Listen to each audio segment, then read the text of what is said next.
দেখো বাথরুমে পুরো যাওয়া যাচ্ছে না, কি অবস্থা না হয়েছে। আজকে বরমশাই দেখে আমাকে ডেকে বলে তুমি দেখো, জাস্ট দেখো। আমি তো জাস্ট অবাক হয়ে গেছি যে এত মশা কি করে এলো ভাই। এখানে দেখো অনেক মশা মরে পড়ে আছে, তার মধ্যে বাথরুমে আছে, মানে হাজার হাজার মশা হয়ে গেছে। এত মশা কোথা থেকে এলো, আমি তো জাস্ট অবাক। তাই হোক, কোনো উপায় নেই, এতগুলো মশা হয়েছে যখন এগুলোকে মারতে হবে, না হলে আমাদের ডেঙ্গু হয়ে যাবে।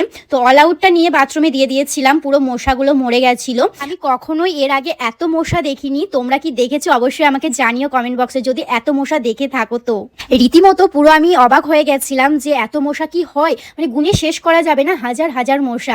আমি ফার্স্ট টাইমে এত মশা দেখলাম, সত্যি বিশ্বাস করো। যাই হোক, মশাগুলো এখানে সব মরে গেছে। তারপর আমি এইদিকে চলে এসেছিলাম রান্নার জন্য, রাতে তো খাওয়া দাওয়া করতে হবে। তো আমি ভাবলাম যে একটু খিচুড়ি করি, কারণ কয়েকদিন ধরে শরীরটা খারাপ আর গায়ে জ্বর, তো ভালো লাগছিল না কিছু খেতে। তো বরমশাইকে জিজ্ঞেস করলাম তুমি কি খিচুড়ি খাবে, তো বরমশাই বললো হ্যাঁ খাবো। তো আমারও খিচুড়ি খেতে খুব ইচ্ছে হচ্ছিল, তাই দেরি না করে খিচুড়ি রান্না করলাম, তার সঙ্গে একটা